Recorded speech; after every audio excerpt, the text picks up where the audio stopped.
Bulan Rajab, bulannya Allah, bulan Sya'ban, bulannya Nabi, Ramadan, bulan ummati, penuh rahmat dari Ilahi. Nah, itu tadi disebut. Kalau bulan Sya'ban, kenapa dia mulia? Karena Nabi mengatakan dalam hadis, Sya'ban syahr. Sya'ban adalah bulanku.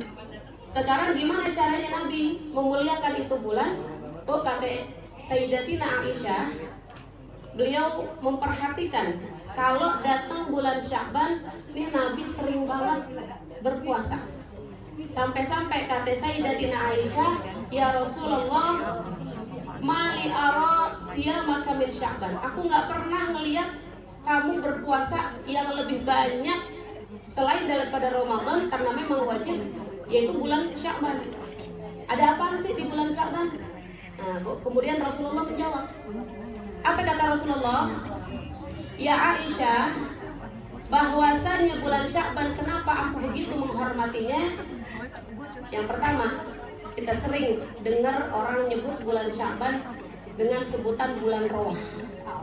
Apa artinya Rawah? Rawah itu arti dari kata ruh, arwah. Kenapa bulan Sya'ban disebut bulan roh? Kenapa bulan Sya'ban disebut bulan arwah? Bukan gara-gara orang banyak rawahan, bukan. Ini dari hadis inilah kemudian bulan Sya'ban disebut bulan roh. Jadi waktu Aisyah bertanya kepada Nabi, kenapa engkau banyak banget puasa di bulan ini ya Rasulullah? Kata Nabi, innahu syahrun yanfahu limalakil mauti ismun yakbidu ruhahu bin baqiyatil am. Kata Rasulullah, wahai Aisyah, sesungguhnya ini bulan Sya'ban adalah bulan di mana malaikat menyalin, menulis nama-nama yang bakal Allah cabut rohnya 1 tahun ke depan. Ini di bulan ini nih. Jadi yang mau mati 1 tahun ke depan dari bulan Ramadan, Syawal, Dzulqa'dah, Dzulhijjah, Muharram, Safar, Rabiul Awal, Rabiul Akhir, Jumadil Ula, Jumadil Akhir, Rajab, itu udah ditulis bulan ini kapan tanggal kematiannya. Maka itulah bulan ini disebut bulan ruah. Karena roh-roh itu udah dipindahin namanya sama malaikat Jibril kepada pencatatan kapan meninggalnya. Tapi waktunya belum, baru namanya doang dikumpulin sama malaikat Jibril atas titah dari Allah Subhanahu wa Ta'ala. Nama siapa yang bakalan mati di tahun ini. Ya? Maka ulama mengatakan, kata ulama, saya heran dengan orang yang ketika namanya udah ditertulis akan mati di tahun ini, tapi dia masih sempat mikirin, tahun ini mau jalan kemana, tahun ini mau ngumpulin apaan, tahun ini mau ngapain, tapi cuma urusan dunia yang diurusin tanpa memikirkan urusan akhirat. Ya Bu, makanya datang nisfu Sya'ban, kita kan disuruh pada ngumpul. Mau ngapain tuh kita ngumpul? Banyak yang kita baca. Dalam kitab Mujarrabat karya Al-Allamah Al-Imam Ad-Dairabi, sama namanya malah kata saya. Tapi bukan dia, bukan. Orang alim ini Bu. Seorang ahli tasawuf.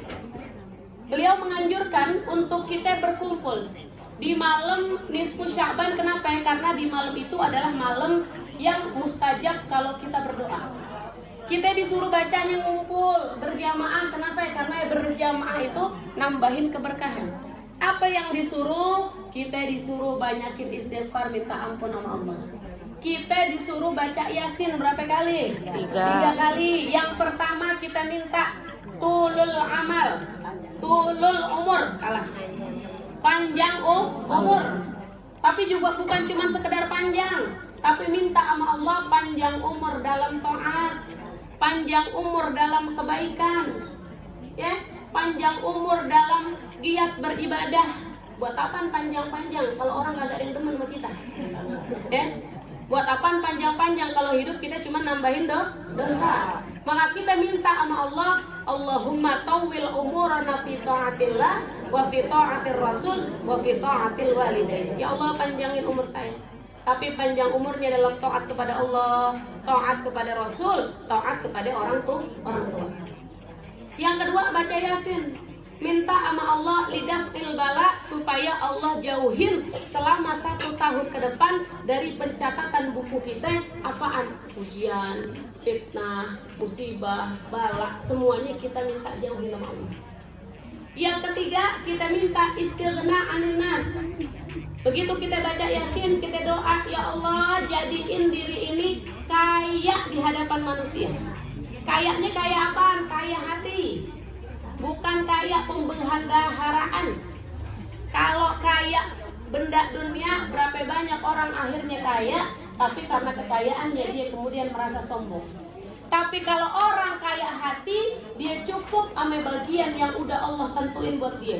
Jadi nggak irian lagi sama punya orang, nggak ada rasa iri, nggak ada rasa hasad, nggak ada rasa dengki. Kalau orang udah Allah cukupkan hatinya kaya, maka dia akan merasa kaya dengan apa yang dia udah punya, karena dia punya sifat qanaah. Warda bima qassamahullahu takun aghnan nas. Apa artinya?